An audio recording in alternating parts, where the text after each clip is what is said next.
So we've talked very much on this podcast, the 5 years we've been doing this podcast almost, about double albums. What's the best way to do them? What's the best way to present to fans a work of art that is very outside the traditional scope of an album, a traditional album context?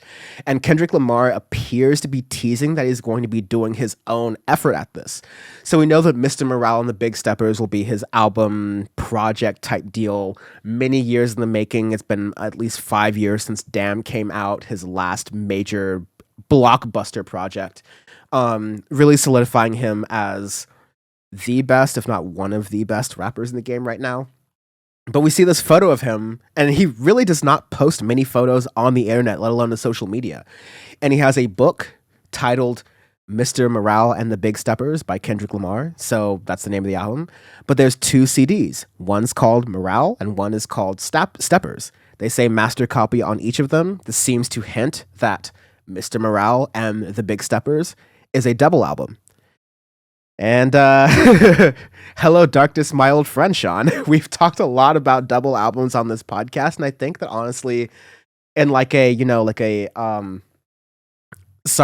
a narrative kind of sense of the Audioface podcast, I think Kendrick Lamar's double album is going to be like a boss battle for us in really testing what we think about double albums, because we've talked about double albums in the context of, basically we've said that over the 5 years of doing this podcast, they're overall bad for fans, but we've seen different types of double albums being released, from the trap type of double album where you release the album and you release the double album next week afterwards to build up on the momentum.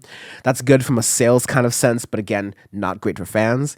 You could just pump out the double album all at once, like the 1975, release a 1 hour and 40-minute complete mess where like a lot of the songs are great and it grows on you, but it's just so overwhelming that it sort of loses It's too like much. it loses like in the attention economy. You really get 1, maybe 2 chances in a short amount of time to make your album into a hit, and when you overwhelm people like that, it usually blunders.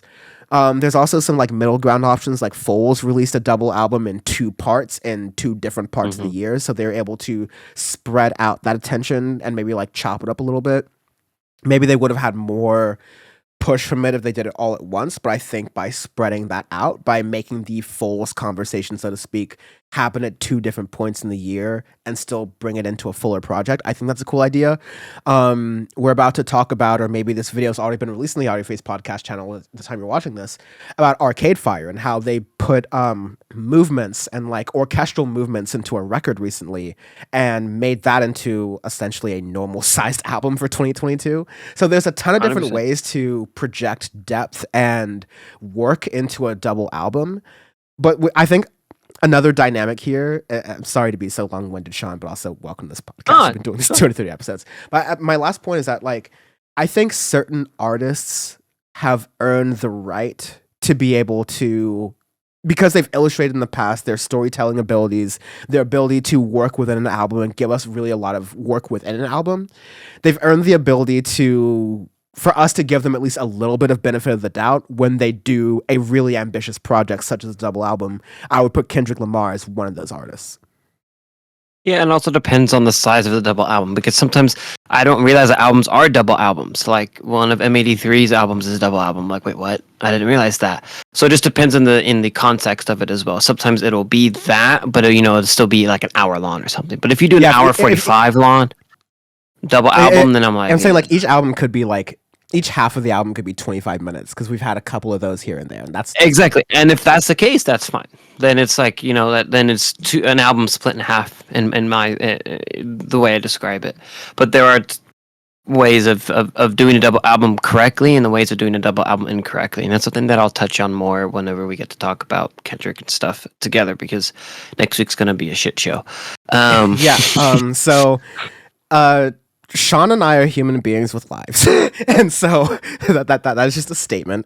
And so over the next month and a half or so, just like out of our lives, we're just going to be taking vacations from doing this 5-year podcast, otherwise like straight through, with like a few breaks here and there.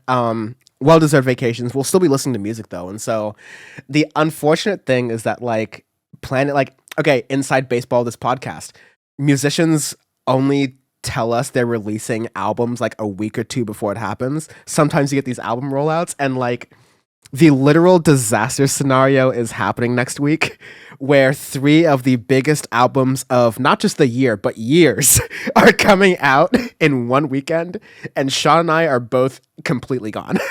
Like no ability to record from our rooms, barely any ability to record from remotely. So here's what we're doing. Next week, from when we're releasing this episode, we're gonna have Kendrick Lamar's Mr. Morale and the Big Steppers. We're going to have a new album from the Black Keys. We're going to have an album from The Smile, which is the dual project but with Radiohead's members Tom York and Johnny Greenwood, along with a number of others. And those are definitely going to be our 3 albums. Sean and I are going to be doing those remotely, and so we're going to do individual first reaction reviews once we listen to the album for like the first time or so, and then we'll post those individuals to the Audioface YouTube channel so you can kind of get our opinions of those, our first reactions, our first thoughts.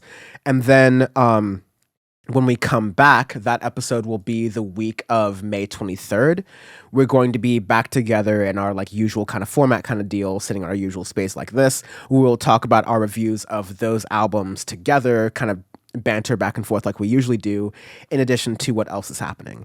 A similar thing is going to happen in the first half of June, where I'm going to be traveling again, semi on my own vacation, semi on Audioface assignment to go to Primavera Sound and check out that music festival and do some bonus member content for Syndicate 23 members there. I'm also going to, sorry for the third time, Sean, see The Smile live for one of the first times, and see another Gorillaz performance, so I'll be talking about that as well. And so there are also some very big releases, including some releases that are like very specific Dan targeted releases. Shout out to you, Hercules and Love Affair.